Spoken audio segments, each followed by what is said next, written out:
This is the most inappropriate intro music for Rick Ector ever. Rick, how you doing tonight, sir?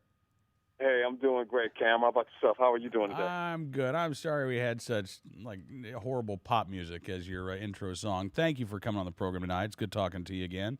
Hey, man, it's always a pleasure to be on, and I got a few suggestions. We'll talk about that offline about what my intro music should I mean, come on now. You're joining us from Detroit. It's not like we don't have some music from the Motor City to draw from as I bumper mean, music, Mr. Gray. there's tons of catalogs full of Detroit theme music out there.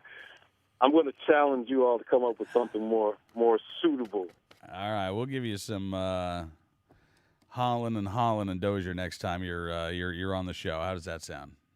Perfect. Let's run with it. All right. Now, I feel bad in a way, Rick, because every time we have you on, it's to talk about, another high-profile crime in Detroit, Michigan. This one, though, was just we couldn't pass this one by.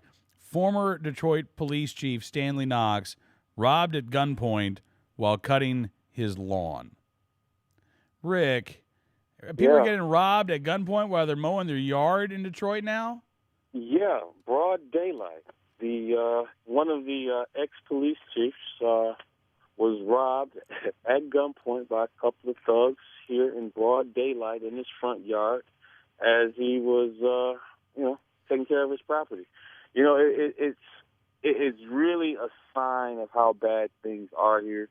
I mean, just in the last couple of days, we've had a series of heinous crimes go down, and every now and then there's something positive or something that gives us hope, that demonstrates that law-abiding citizens can be responsible with their firearms and protect themselves. Just a couple of days ago, at 5 a.m. in the morning, there was two thugs that did a home invasion on a couple in the early 60s, and lo and behold, there was a gunfight, and the homeowner did prevail. One of the thugs unfortunately died, and the other, jumped through a window. Police were able to get there sometime thereafter and follow the blood trail to his home and then arrested him. And one of the unfortunate things that happened was the homeowner's wife was injured, but at the end of the day, he defended himself, and he defended both he and his wife. And, there's something that tells me that had he not had a firearm, being a senior citizen that was targeted by these predators, right, I believe in my heart that both of them would have been dead. Well, Rick, I think that you're right. I mean, particularly when we talk about, senior citizens or the elderly. You don't have a lot of 60-year-olds who are actually committing home invasions. Seems to me when I'm reading a lot of these arrest reports, these are, young men in their late teens, their early 20s. I mean, as early as their mid-teens all the way up until, I guess, late 20s seems to be the population of folks that are committing the most egregious and heinous crimes here.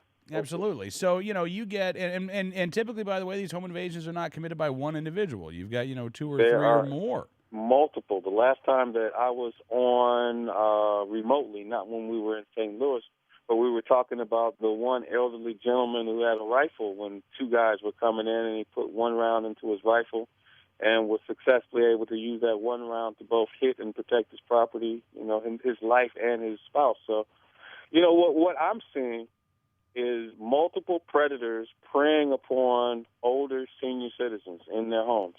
And, we have other incidents where people are being accosted, like the police chief or ex-police chief.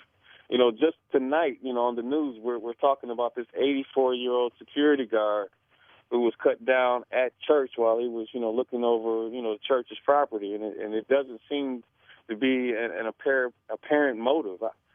It's really getting, well, no, it's not getting bad. It's beyond bad. It's pretty bad here, but despite all of that, I'm really thankful that unlike some other major cities, in this country, we, law-abiding citizens still have the right to own a handgun in our home, and we do have concealed carry licenses where individuals can defend themselves outside of the home. So on that, I'm encouraged because I believe in my heart of hearts it could actually be worse if you can conceive that. Well, no, absolutely. You could be Chicago. You could be Washington, D.C., you're right. The crime rate is bad in Detroit, and Detroit has a lot of problems, and I hope that Detroit can turn things around.